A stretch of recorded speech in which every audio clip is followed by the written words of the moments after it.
வணக்கம். இன்னைக்கு நம்ம ஒரு வனப்பகுதி மற்றும் மலை சார்ந்த பகுதியில் உள்ள முருகனை பார்க்க போயிட்டு இருக்கிறோம். இந்த இடம் திருமலைக்கேணி அப்படின்னு அழைக்கப்படுது. திண்டுக்கல்ல இருந்து ஒரு 25 கிலோமீட்டர் டிஸ்டன்ஸில் இந்த கோவில் அமைஞ்சிருக்கு.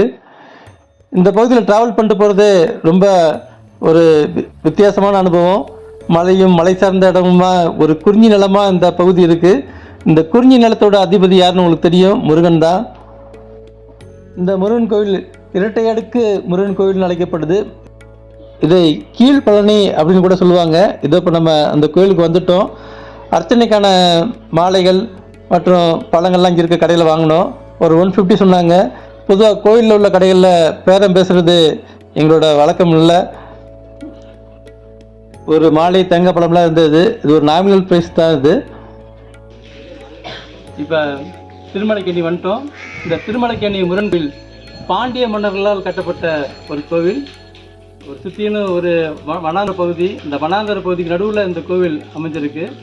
இந்த மலையை கரந்தை மலைன்னு சொல்லுவாங்க. இந்த கிழக்கு தொடர்ச்சி மலையில் ஒரு பகுதி தான் இந்த கரந்தை மலை. ஏகப்பட்ட மூலிகைகள் மற்றும் வானரங்கள் மயில்கள்லாம் உள்ள ஒரு அழகிய பகுதி. இந்த பகுதியில் தான் இந்த கோவில் அமைஞ்சிருக்கு. பாண்டிய மன்னர்கள் காலத்தில் கட்டப்பட்ட கோவிலாக இருந்தாலும் கூட நாளடைவில் இந்த கோவில் அதிகம் வெளியே தெரியாமல் ஒரு சிதலம் அடைஞ்சு போச்சுன்னு தான் சொல்லணும். அப்போ திருமுருக கிருபானந்த வாரியார் அவர் பல கோயில்களுக்கு தரிசனம் பண்ணி அதை புனரமைச்சிட்டு இருந்தார். 1979 இங்கே வந்தவர் இந்த கோவிலோட நிலைமையை பார்த்துட்டு இதை புனரமைக்கணும் முயற்சி பண்ணுறாரு. அவரோட முயற்சியால் கட்டப்பட்ட கோவில் தான் இந்த மலைக்கேணி முருகன் கோவில்.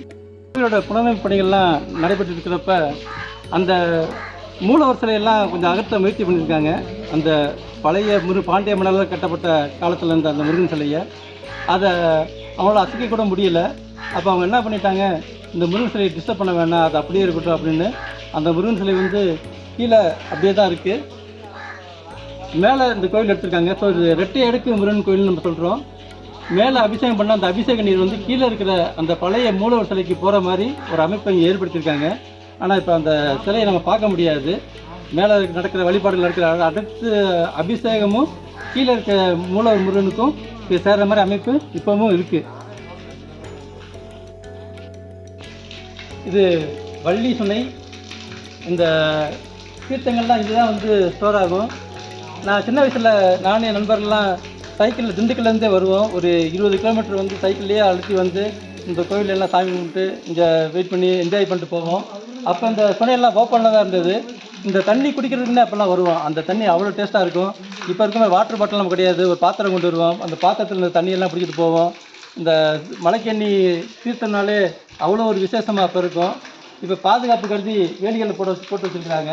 ஏன்னா இது சுத்தமாக இருக்கணுங்கிறது ரொம்ப முக்கியம். அதுக்காக இப்போ கூட இந்த தண்ணி விடுகிற சத்தம் நம்மளுக்கு கேட்குது. அந்த தீர்த்தம் விழுந்துக்கிட்டு தான் இருக்குது.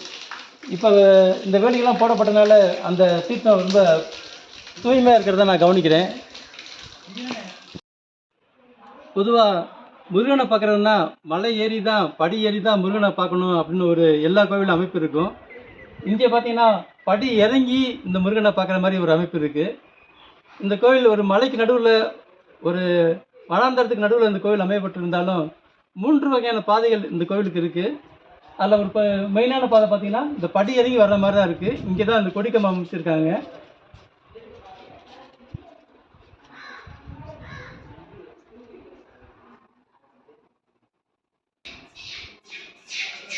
பொதுவாக இங்கே வானரங்கள் ரொம்ப அதிகமாக டாமினேட் நம்மளை பண்ணிகிட்டு இருக்கு. இந்த வள்ளி சுனை வரும் பகுதி இந்த தீர்த்தத்துக்குள்ள மஞ்சள் அரிசி இதெல்லாம் போடாமல் பாதுகாத்து வைங்கன்ற ஒரு போர்டு வைக்கிறத பார்க்குறோம். தென்னாடுடைய சிவனை போற்றி, எண்ணாட்டவர்க்கும் இறைவா போற்றி போற்றி. இங்குள்ள முருகன் பால முருகனா அருள் புரிகிறாரு. எப்பயுமே ராஜா அலங்காரத்தில் தான் இருக்கார். வள்ளி தெய்வானை உடல் இல்லாட்டினா கூட வள்ளியும் தெய்வானையும் சுனை வடிவத்தில் அருகே இருக்கிறாங்க அப்படின்ட்டு சொல்கிறாங்க. பதவிகள் வெற்றிகள் உத்தியோகத்தில் மேன்மை பெற இங்கு முருகனை வழிபாடு நடத்துகிறாங்க. அந்த வழிபாடு படித்தவுடன் இங்கே அவருக்கு பாலாபிஷேகம் மற்றும் சந்தன அபிஷேகம் சந்தன காப்புலாம் செஞ்சு அங்கே வேண்டுதலை நிறைவேற்றுறதை நம்ம கவனிக்கிறோம். இந்த கோவில் ஒரு வனப்பகுதியில் அமைஞ்சிருக்கிறதுனால தரிசன நேரம்னு பார்த்தோம்னா காலையில் 6 மணிலேருந்து மதியானம் 1 மணி வரைக்கும் இங்கே தரிசன நேரம் இருக்குது. அதுக்கப்புறம் திரும்பி ஒரு 2 மணிக்கு ஆரம்பித்து ஈவினிங் ஒரு 6 மணி வரைக்கும் தரிசனம் இருக்குது. 6 மணிக்கு மேலே இந்த கோவில் நடைய சாத்திடுறாங்க. ஏன்னா 6 மணிக்கு மேலே ஃபுல்லாக வனப்பகுதினால அவ்வளோ பாதுகாப்பாக இல்லைங்கிற காரணத்துக்காக 6 மணியோடு இங்கே தரிசனம் முடிஞ்சிடுது. யார் வர்றதா இருந்தால் இந்த நேரத்தை கனெக்ட் பண்ணி இங்கே வாங்க. டவுன் பஸ்லாம் திண்டுக்கல்லேருந்தே பஸ் ஸ்டாண்ட்லேருந்தே ஏற்பட்ட டவுன் பஸ் வருது. செங்குறிச்சி போகிறப்ப டவுன் பஸ்ன்னு கேட்டிங்கனாலே தெரியும். அந்த பஸ் ஃபுல்லாக மலைக்கண்ணி வரும். மலைக்கண்ணியில் இறங்கி நீங்கள் இந்த கோயிலுக்கு பை வாக்காக வந்துடலாம். இன்றைக்கி உண்மையாகவே ஒரு நல்ல தரிசனமாக எங்களுக்கு அமைஞ்சது. இந்த கோயில் பக்கத்துலேயே ஸ்ரீ காமாட்சி மௌனகுரு சுவாமி சித்தர்கள்னு ஒரு சித்தரோட ஜீவ சமாதி இருக்குது.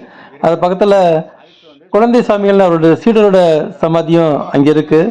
இவங்க இந்த பாண்டிய மன்னர்களால் இந்த கட்டப்பட்ட அந்த பழைய கோவில் இருக்கிற இடத்துல சித்தர்களாக இருந்து இந்த கோவிலை பார்த்துட்டு இருந்தவங்க, இங்கே இந்த முருகனை தரிசனம் பண்ணி இருந்தவங்க, இந்த முருகன் அடைக்கலமாகி அப்படியே சித்தர்கள் ஆனவங்க. இது தனி மடமாக இங்கே இருக்குது. அங்கே இருந்த ஒரு ஐயா இந்த கதையெல்லாம் நம்மள்ட்ட சொன்னாங்க. அந்த சித்தர்களையும் வழிபாடு பண்ணிவிட்டு இன்றைக்கி தரிசனத்தை இனிதே முடித்து நாங்கள் திரும்பி திண்டுக்கல் நோக்கி கிளம்புனோம். இது பாண்டிய மன்னர்கள் காலத்தில் கட்டப்பட்ட கோயில் என்பதனால இந்த மீன் சின்னம் அங்கே இருக்கிறத நம்ம கவனிக்கிறோம். உத்தியோகத்தில் மேன்மை, பதவி உயர்வு, சிறப்பான பணி, நல்ல கேரியர்லாம் வேணும்னா இந்த முருகனை நீ வந்து வேண்டிக்கலாம். உங்களுக்கு இன்றைக்கி ஒரு திண்டுக்கல் வர வாய்ப்பு இருந்தால் இந்த கோயிலை மிஸ் பண்ணாதீங்க. உண்மையாகவே ரொம்ப ஒரு அழகிய இடம். மீண்டும் ஒரு அடுத்த வீடியோவில் சந்திக்கும் வரை உங்களிடமிருந்து விடை பெற்றுக் கொள்கிறோம். நன்றி, வணக்கம்.